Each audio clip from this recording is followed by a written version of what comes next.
Aplastik anemiyanın müalicəsinə müasir yanaşma. Deməli, aplastik anemiya hər nə qədər nadir bir xəstəlik olsa da, retikulum lif artışı və ya hər hansı bir infiltrasyon olmadan belə panstopeniya səbəb ola biləcək bir xəstəlikdir. Eyni zamanda bu xəstəliyin əmələ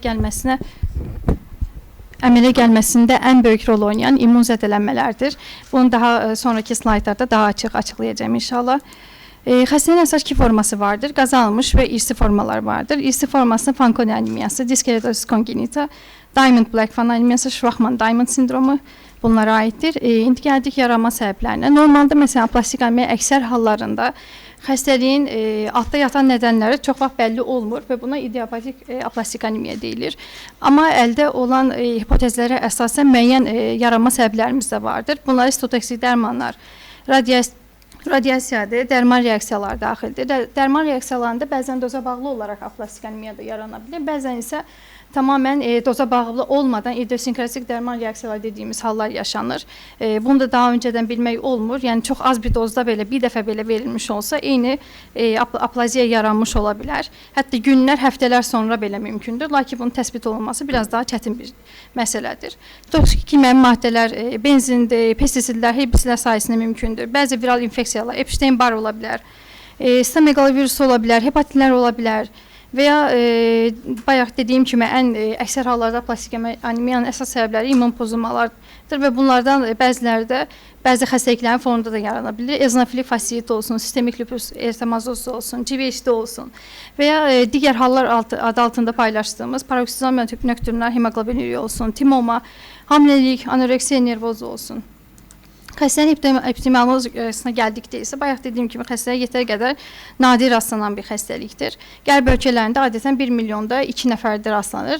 Asiyada isə bundan 2-3 dəfə daha çox rastlandığı söylənilir. Kişi və qadın cinsinə görə rastlanma tezliyi demək olar ki, eynidir və həyatın adətən ilk 10 illiyində rastlanan bir xəstəlikdir. Patofiziologiyasına gələndə isə aplastik anemiyanın bayaq dediyim kimi əsas yaranma səbəbləri immun zədələnmənin olmasıdır.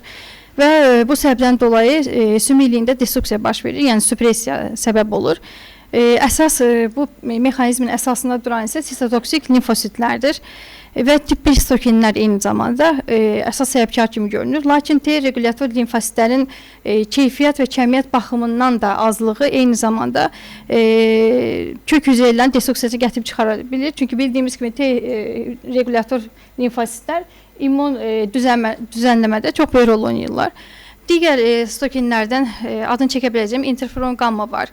Təbii killi hüceyrələr var, autoantitellər var. Bunların hamısı kök hüceyrələrin destruksiyasında iştirak edə bilirlər. Demək olar ki, bu xəstəlikdə mənim ən çox diqqətimi çəkən tərəflərdən biri də xəstəlik zamanı, ən çox da müalicə zamanı rastladığımız hallardan biri klonal təkamülün olmasıdır. Klonal histogenetik anomaliyalar ya aplastik anemiyanla bərabər digər xəstəliklər təzahür edir və ya aplastik anemiyalar digər xəstəliklərin zamanı digər xəstəliklərə inkişaf edə bilər. Bunun da əsas yaranma səbəbi immunosupressiv terapiya deyə düşünülür. Eyni zamanda immunosupressiv terapiyadan başqa istifadə olunan trombopoietin reseptor aqonistləri var. L-trombopak məsələn. L-trombopakın özünün də uzun müddət istifadəsi zamanı klonal təkamülü diqqət edin deyə bir çox ədəbiyyatlarda bizi xəbərdarlıq vardır. Klonal təkamülün burada mexanizmi olan bir şəklimiz var. Burada gördüyümüz kimi normal kök hüceyrələr T hüceyrələr T8 hüceyrələri tərəfindən destruksiya uğrayır. Amma burada klonal defektiv kök hüceyrələr olduğu üçün burada immun qaçışa səbəb olur. İmmun qaçışdan da sonra daha sonra bu hüceyrələrin yetər qədər çoxalmasına və nəticə etibarilə də xəstəlik zamanı əmələ gələn bu histogenetik anomaliyalar səbəb olur. Bunlardan PIG-A dediyimiz mutasyonlar BCR-O, BCR-O, R1 və ya ACXL1, DNMT3A, monosomi 7-ci xromosom monosomiyası, 13-ün delesiyasına falan rastlamaq mümkündür. Adətən aplastik anemiyalar diaqnozlu xəstələrin əksəriyyətinin %50-sində PNH klonlar rastlamamız mümkündür. %5-15 arasında da MDS histogenetik anomaliyalarına rast gəlmək mümkündür. Xəstənin diaqnostikası zamanı bizim anamnez çox mühüm əhəmiyyət daşıyır. Xəstənin klinikası istər diferensial diaqnostikada anamnezi, ailəsəl bilgilərin olması, xəstənin irsi gəlib gəlməməsi açısından Fiziki müayinə çox önəm daşıyır, çünki xəstədə limfadenopatia və splenomeqani olub olmaması çox önəmlidir ki, aplastik anemiyada biz bunu gözləmirik. Qan təhlilləri bizim üçün o da eynən həm diaqnozda, həm də diferensial diaqnozda bizim üçün çox önəmlidir. Çünki bəzi vitaminlərin belə defisiti, yəni B12 fol belə olsun, sitopeniyalara səbəb ola bilir. Və qızıl standartı əsas bu xəstəliyin diaqnozunun qoyulmasına biopsiyalardır. Burada gördüyümüz kimi bir şəkildə qeyd eləmişik. Normal hemopoietik kök hüceyrələrin normal sümüklə toxumasının əvəzinə burada pi toxuması daha çox yer almışdır və aspirasiyada ehtiyac duyuruq nə zaman xəstəlikdə sitogenetik anomaliyalardan şübhələndiyimiz zaman və ya diferensial diaqnostika zamanı istər axım sistometrdə, istər sitogenetik molekulyar və digər spesifik testlərdə bizə lazım olan materialın, sümüklə materialın əldə olunması üçün aspirasyona da ehtiyac duyulur. Bizim üçün diaqnostik kriterlər önəmlidir, çünki xəstəliyin şiddəti, xəstəliyin müalicəsinin hansı yoldan irəliləməmiz üçün seçmədə, yanaşmada çox önəmlidir. İndi ilk olaraq ağır aplastik anemiyadan başlamaq istəyirəm. Sümüklə hiposelüllərdir, amma %25-in altındadır. Amma hal-hazırda bu zamanımıza qədərki literatürlərdə sümüklə hiposelüllər olması diaqnostik kriterlərə daxil olurdu. Amma artıq son nəticələrdə sümüklə hiposelüllər olmasının hər hansı bir diaqnostik kriteriya kimi hesablanmaması deyilir. Amma ən əsası bizim üçün önəmli olan qanda neytrofillərin titrin 500-ün altında olması, trombositlərin 20.000-in altında olması, retikulositit sayısında 60.000-in altında olması. Bəlkə bəzi mərkəzlər bunu 50.000 deyə qeyd edir. Amma bu məlumat da daha əvvəlki literatürlərdə hətta 20-25.000-in altında olması belə retikulositlərin diaqnostik kriterlərin arasına girdi. Artıq bu 60.000. Bu rəqəm onu əvəz eləyib. Çox ağır aplastik anemiyada da kriterlər bir-birinə çox bənzərdir. Sadəcə burada neytrofillərin titri 200 mikrolitrin daha altındadır. Ağır olmayan moderate dediyimiz aplastik anemiyada eyni məsələn hiposelülər sümüklidir, lakin burada sitopeniyalar yetəri qədər dərin deyildir. Xəstəliyin klinikasında gördüyümüz xəstəliyin sitopeniyaların dərəcəsinə, panstopeninin dərəcəsinə görə xəstədə müəyyən klinik əlamətlər görürük. Təbii ki, anemiyası varsa xəstə halsızdır, çox yorğundur. Kardiopulmonar əlamətlər görürük. Xəstədə baş ağrıları ola bilər. Neytrofillərin nötropenik halda olduğuna görə tez-tez infeksiyon xəstələrin rastlanmasıdır, temperaturun yüksək olmasıdır. Bunları görürük. Trombositopeniyanın fonunda dərdə müəyyən hemoragiyalar görünür. Burun diş əti qanamaları xanımlarda uşaqlıq qanaxmalarına müşahidə oluna bilər. Bu xəstəliyin müalicəsini ilkin gələn xəstələr üçün göstərdiyimiz bir alqoritmidir ki, xəstə gəlir, onun ağır aplastik anemiya olub olmaması və burada göstərilən 3 bayaq saydığım ki, kriterlərdə ən azından ikisinin olması lazımdır ki, xəstəyə bir ağır aplastik anemiya olub olmamasını deyək. Əgər ki, xəstə ağır aplastik anemi deyilsə, o zaman burada biraz daha individual yanaşırıq. Çünki çox da ağır olmur. İndi daha sonraki slaytlarda bunu daha xırdalayacağam. Daha təkli monoterapilər tətbiq eləyə bilərik və ya xəstə ehtiyac yoxdursa, yəni sadəcə supportive care kimi bir şeylər etmək mümkündür. Xəstə əgər ağır aplastik anemiyadırsa və ekok performansı 2-nin üzərindədirsə, fragil xəstədirsə, o zaman da yenə monoterapilərdən istifadə edirik və həyat şəraitini yaxşılaşdırmaq anlamında transfüzyonlardan istifadə edə bilərik. Yox, əgər xəstə fragil deyilsə, fit xəstədirsə və yaşı 40-ın altındadırsa, ilk gedəcəyimiz yol sümüklü transplantasiyasıdır. Yox, 40 yaşın üzərində isə bu zaman ilkin seçənəyimiz daha çox hallarda triple immunosuppressiv terapiya olur. Üçlü immunosuppressiv terapiyadır. Bu xəstəliyin əsas bizə görə qızıl standartı da sümüklü transplantasiyasıdır. Bu zaman istifadə olunan transplantasiya növü allogenik transplantasiyadır.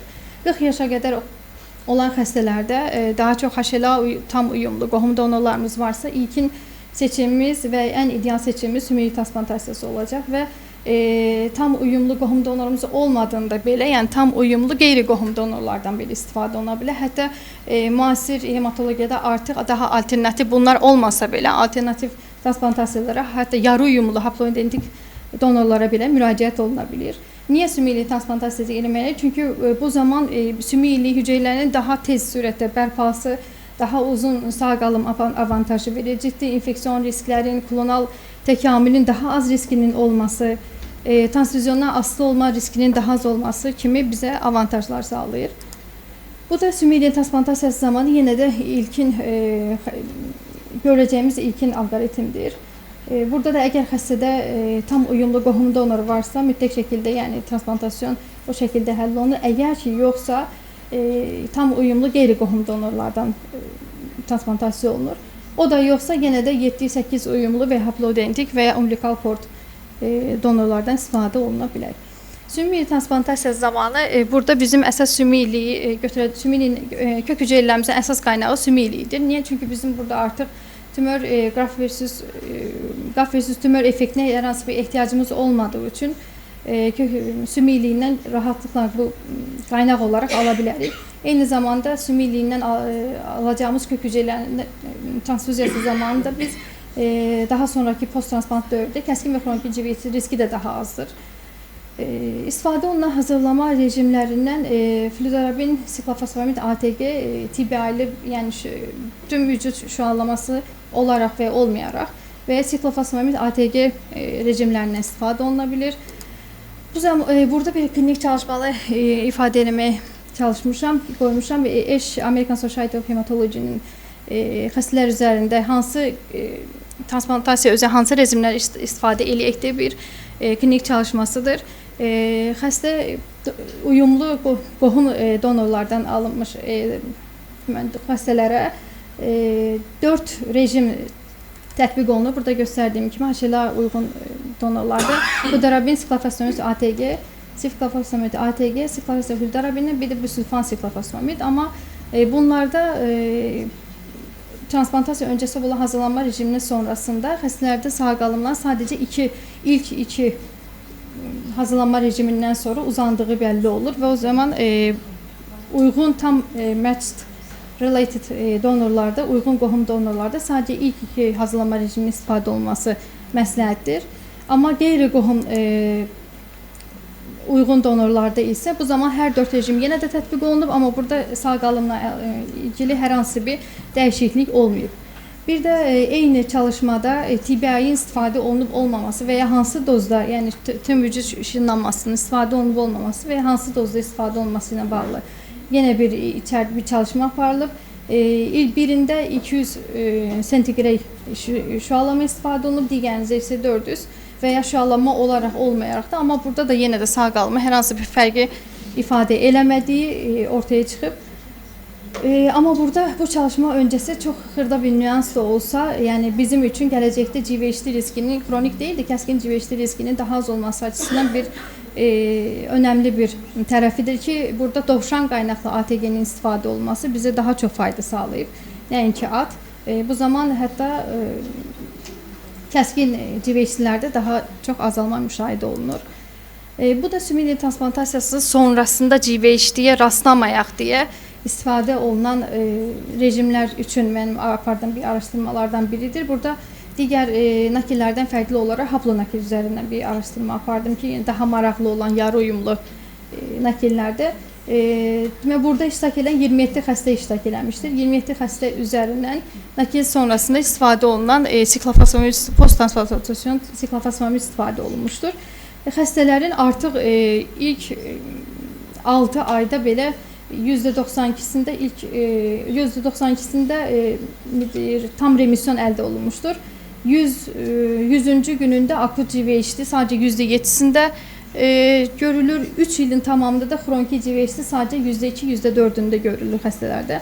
Hətta bunu necə eləyək ki, genel sağ qalımı daha böyük nəticələndirə bilərik deyə xəstələrə TBI yenə də tam vücud ışınlanması tətbiq olunur.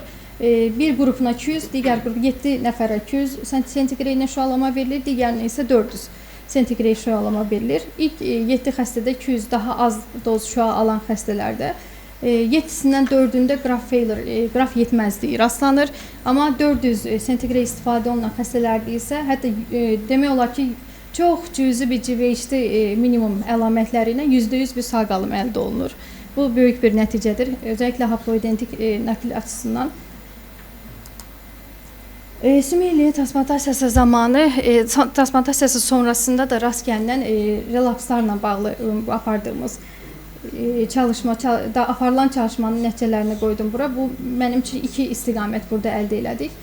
Baxmayaraq ki, xəstə transplantasiya sonrası yüksək merizmə malik olsa belə, xəstələrdə birdən-birə panstopeninin yaranması kimi əlamətlər rastlanmış və bunu araşdırılınca xəstədə relapsın olduğu üzə çıxmış və buna bu relapsın da isimləndirmə olaraq daha donor tayı aplaziya deyə adlandırmışlar. Və bu aplaziyanın əsas yaranma səbəblərindən biri hələ də nəql sonrası uzun müddət keçsə belə də, uzun illər keçsə belə də hələ də donor hüceyrələrinə qarşı o saldırının davam etməsidir və resipiyentin qanında olan kiçik limfosit klonların hələ də donor hüceyrələrinə yenə də saldırısının davam etməsi, bəzən bu virus infeksiyaları sonrası EBV-də, sitomegalozi sonrası belə rastlana bilir. Hətta sümük iliyində də əsas mikromühiti əmələ gətirən nişə dediyimiz həmin sümük iliyinin kök hüceyrələrinin əmələ gəlməsi rol oynayan nişələrin də özünün immun düzənsizlik nəticəsində destruksiyaya uğramasıdır.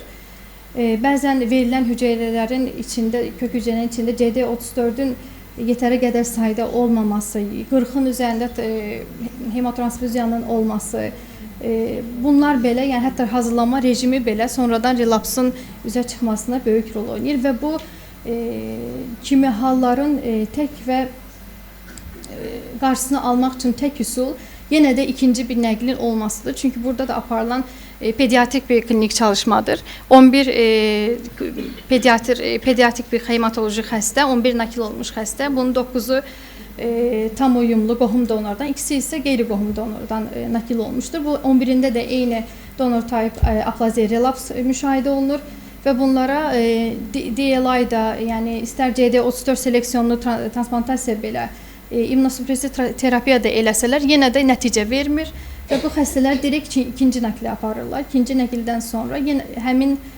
9 uşaq yenə eyni donordan alınan kök hüceyrələrə nəql olunur. Bir dənəsi fərqli bir donordan uyğunlaşdırılır.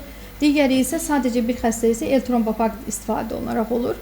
Və demək olar ki, bu xəstələrin 9 il sonra, hətta demək olar ki, 9 il sonra uzun dönəm sağ qalımdan sonra nəzarətə alınır.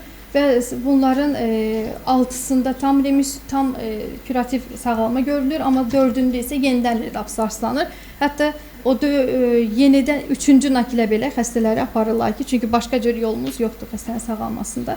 Digər bizim relapsın rastlanma təxminlərindən, hipotezlərindən biri də bizim transplantasiya sonrası elədiyimiz vaksinasiyalardır. Bu zaman yenə də eşin paylaşdığı, American Society of Hematology'nin paylaşdığı bir case reportu var. Bir neçə xəstə məlumatlar daxil olmuşdu, lakin birində deyilənə görə 31 yaşlı bir kişi xəstədir. Ona da tam uyumlu qohum donordan transplantasiya olunub. Xəstə 6 ayına gəlib, demək olar ki, bütün hüceyrələri normal hemoqrama yaxındır. Normal hemoqram göstəricilərinə çox yaxındır. Lakin 6 ayın tamamında xəstədə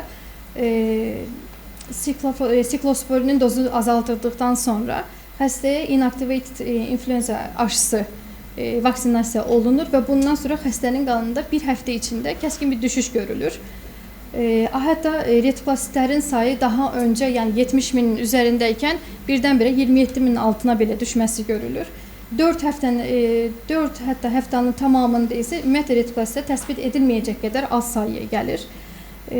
Trombositlərdə kəskin düşüş rastlanır. Daha sonra da baxmışlar, araşdırmışlar ki, bu işin təməlində duran vaksinasiya sonrası bir durumdur. Yenə də yəni siklofosferinin dozunu yenidən artıraraq 6-9 ayda artıq bir hematoloji cavab əldə olunur və bundan sonra vaksinasiyaları transplantasiya sonrası daha diqqətli olmağa çağırırlar. İmmunosupressiv müalicə transplantasiyadan sonra bizim üçün, özəlliklə 40 yaş üzərində xəstələr üçün daha önəm daşıyan və ən önəmli müalicə üsullarından biridir. Və bu immunosupressiv müalicələrin içində də hal-hazırki dövrdə hematologiyada aplastik anemi bölümündə triple immunosupressiv terapi daha onlardan da bir tık daha öndədir. Bu zaman ATG istifadə olunur, siklosporin və yanına bir dənə də L-trombopag əlavə edirlər. Trombopoietin reseptor aqonisti əlavə olunur və 40 yaş üzərində xəstələr üçün də bu daha uzun sağ qalım vəd edir. Eyni zamanda transfüziyon asıllıq azalır və müalicədə daha tez bir müddətdə, digər immunosupressiv müalicələrə görə daha tez bir müddətdə cavab almaq mümkündür. Hətta bunun üzərinə EBMT-nin Severe Aplastik Anemia Working Party bir qrupu var. Sırf aplastik anemiya ilə bağlı çalışmalarla çox öndədir və bu çalışmalarda artıq 2020 avqustunda aparılan RACE çalışmasının 3-cü fazı nəticələrində bildirilir ki, immunosupressiv triple immunosupressiv müalicə çox böyük bir nəticələr əldə olunub. Burada həmin çalışmanın içəriyi var. 197 xəstə iştirak edir və hər iki qolun A qrupunda, B qolunda şəkli ifadə olunub. A-da L-trombopaq istifadə olunmayıb, B-də istifadə olunub və digər qrupa nisbətən B qrupunda çox daha tez, hətta 3-cü ayda belə yüksək nəticə əldə olunur. 3-cü ayda belə 2 dəfə daha çox tam complete response əldə olunur. 6-cı ayın tamamında belə hər iki qrupa baxıldığında iki qrupun arasında da cavab alınma vaxtının belə, hematoloji cavab alma vaxtının belə kəskin fərqi olduğu biruzə verir. B qrupunda ilk 3 ayda cavab alınıb, A qrupundakı sadəcə 8.8 ay sonrasında. Və baxmışlar ki, müalicəyə cavab kriteriyalarını necə qəbul etmək lazımdır və son illərə nisbətən bu dəyərlər biraz daha dəyişmişdir. Complete response deyə biz qəbul edildikləri neytrofillərin 1-in üzərində olmağı, trombositlərin 100.000-in, hemoqlobinin isə 10-un üzərində olmağı yetərlidir. Amma daha əvvəlki nəticələrdə 1.5 deyə neytrofillər götürülürdü, trombositlər 150.000 deyə. Amma hətta indi elə mərkəzlər var ki, neytrofillərin sayı 1-dən yüksək, hemoqlobin 10-dan yüksəksə, trombositlərin 50.000 belə üzərində olmasın belə complete response deyə, tam hematoloji yanıt deyə qəbul edirlər. Bəzilərində isə parsial yanıtla yanıt əldə olunur və burada isə önəmli əsas kriteriyalar transfüziyon asıllıq yoxdur və ağır xəstəlik əlamətləri yoxdur. Ağır olmayan moderate dediyimiz aplastik anemiya müalicəsini biraz toparlayalım da. Tamam, individual yanaşma önəmlidir. Xəstələrdə əgər ki, transfüziyon ehtiyacı yoxsa və neytrofillər 500-ün üzərində isə müalicəsi təqib olunur. Yox, əgər transfüziyon ehtiyacı varsa, neytrofillərimiz daha 500-ün altındaysa, bu zaman monoterapilərdən istifadə oluna bilər. Məsələn, siklosporin, L-trombopaqdan falan. Relapse refrakter aplastik anemiya müalicəsində isə adətən immunosupressiv terapi sonrasında %30 hallarda rastlana bilir və təkrar gözdən keçirilməlidir. Mütləq stopeniyan nəticələri, əgər ki, siklosporin dozunun aşağı salınması zamanı rastlanırsa, mütləq şəkildə dozun artırılıb, daha yavaş sürətlə azaldılması tələb olunur. Əgər ki, birinci müalicədə biz at mənşəli antitrequlbulin ATG-dən istifadə etmişiksə, digərində mütləq şəkildə dovşan qaynaqlıdan istifadə etməliyik. Burada L-trombopaq monoterapi şəklində siklosporinlə bərabər istifadə oluna bilər. Androgenlər, bu daha çox köhnə məlumatlara əsasən, indi daha yan təsirləri çox olduğu üçün çox istifadə olunmur. Yüksək doz siklofosfamid ola bilər, bunda infeksiya riski çoxdur. Antihelmintar dərman olsa belə levamizolla siklosporin bərabər istifadəsi zamanı müəyyən yanıtlar əldə olunduğu düşünülür. Bir də alemtuzumab anti-CD52 monoklonal antibodidir. Bunun da 42 xəstə üzərindən aparılmış bir çalışma vardır. Çalışma üzərində hətta xəstələrin uzun dönəm sağ qalımının artması monoterapi şəklində verilsə belə 6 ilin tamamında belə %67 sağ qalım veriləri vardır əlimizdə. Yaşlı və zəif fragil xəstələrdə biz L-trombopaq, aşağı dozlu ATG, siklofosforin və ya L-trombopaqla siklofosforin bərabər istifadə edə bilirik. Digər hallar müalicədə, məsələn, hepatitlərdən sonra 2-3 ayında rastlanan aplastik anemiyalardır. Bunlarda sürətli bir şəkildə sümüklə transplantasiyasına keçməliyik. Əgər ki, donor tapma bir problemimiz varsa, immunosupressiv terapi hamiləlikdə rastlaya bilirik. Ya hamiləlik zamanında əmələ gəlir və ya aplastik anemiya diaqnozlu xəstədir. Hamiləlikdə yeni nükslərə rastlama şansımız çoxdur. Çalışırıq hemoqlobini 8, trombositi 20-nin üstündə saxlayaq. Doğuşdan öncə isə 50.000-in üzərində saxlamamız daha önəmlidir.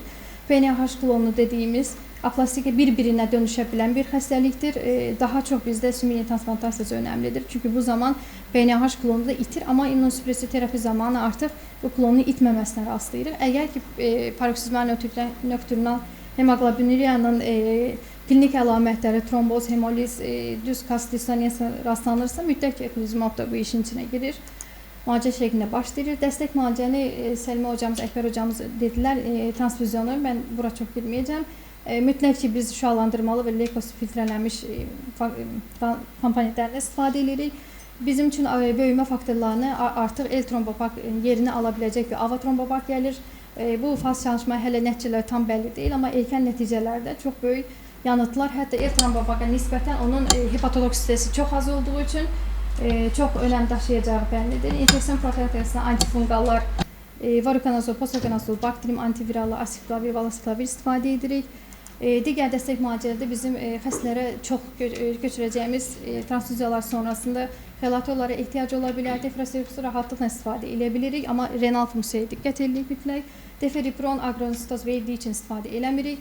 Eltrambopak da eyni zamanda xelator effekti olduğu üçün bu da bizim bir tık daha öndə olmamızı sağlayır. Vaksinasiyada bayaq dediyim kimi mütləq surətdə, yəni xəstə siklosporin dozu tamamən bitmədən, tam remisyona girmədən, immunosupressiv terapini bitdikdən sonra belə, hətta 1 il, mümkünsə 2 il sonrasında vaksinasiyanın olması daha önəmlidir relaps açısından. Diqqətiniz üçün təşəkkürlər. Sağ olun, detaylı bilgiler